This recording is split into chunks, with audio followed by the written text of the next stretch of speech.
खुलुमबाय गिबियावनो बयनिसिमबो गाहाम हामलायनायखौ जासिहरबाय। दिनैनि प्राइम 24 हेडलाइन स्टुडियोआव धेमाजि जिल्ला सानजारि नोगोरनिफ्राय रादाबखौ फरायदों आं सुजुमा बर'आ।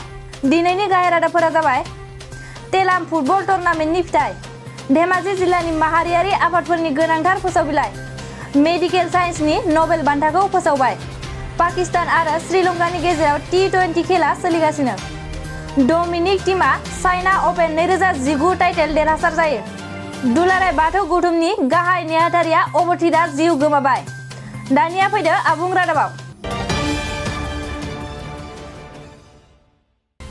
थांनाय सेप्तेम्बर दाननि 8 खालारनिफ्राय तेलाम आन्सलिक TMPK नि बानजायनायाव खुंजानाय 2019 मायथाइनि तेलाम फुटबल टुर्नामेन्टआ जागायदोंमोन। बे फुटबल टुर्नामेन्टआ थांनाय 6 अक्ट'बर खालि थुंगेबाय। बे टुर्नामेन्टआव आसामनि गुबुन गुबुन जिल्लानिफ्राय गेलेगिरिफोरा बाहागो लाफैदोंमोन।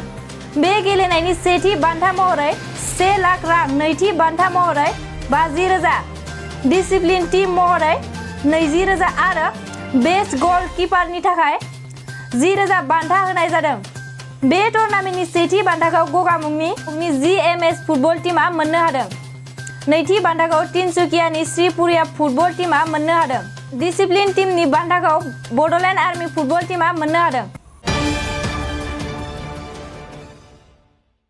खुलुमबाय आं रैरुप नार्जारी।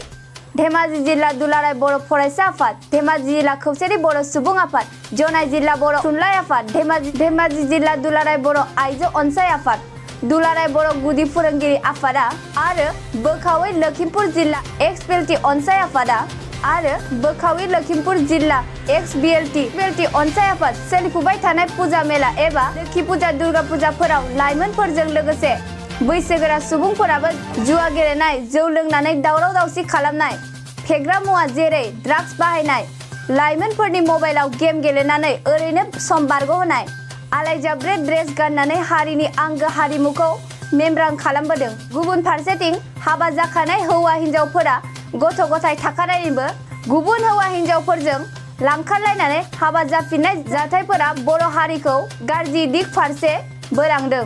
बेनिफ्राय जानगाराव थांनो थाखाय बर'नि माहारियारि आफादफोरा गासिबो रायजो राजाफोरखौ सांग्रां जानो फोरमायहरदों। खुलुमबाय आं रमेन बर'। मैया 7 अक्ट'बर खालारखालि फुंनि 3 रिंगायाव दुलाराय बाथौ गौथुमनि गाहाय नेहाथारि बुदला दैमारि बिथाङा JNRC देहा फाहामसालियाव गोबां साननिफ्रायनो बिथाङा दुखुनांथाव बेरामनि थाखाय अबथिरा जिउ गोमालांबाय।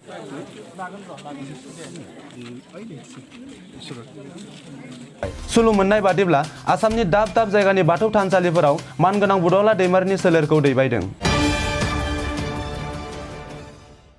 मैया 7 अक्ट'बर खालारखालि लाहौराव पाकिस्तान आरो श्रीलंकानि गेजेराव T20 खेला जागायबाय। ब्रिसबेनाव अस्ट्रेलियान वमेन आरो श्रीलंकान वमेननि गेजेराव वन डे खेलाव 110 रानाव अस्ट्रेलियान वमेना देरहासार जायो। अस्ट्रेलियान वमेना गिबियाव 282 रान खालामो, फारसेथिं श्रीलंकान वमेना 50 अभाराव 172 रानल' खालामो।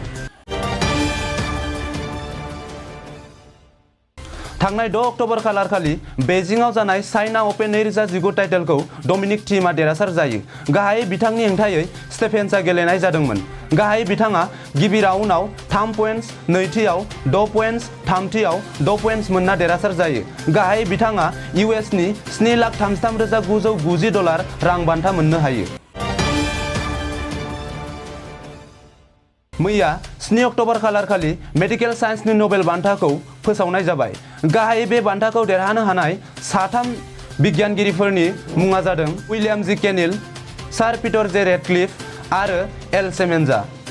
गुबुन गुबुन आयदानि थाखाय नबेल बान्था देरहागिरिफोरनि मुंखौ फारियै 7, 8, 9, 10, 11 आरो 14 अक्ट'बर खालि फोसावनाय जागोन।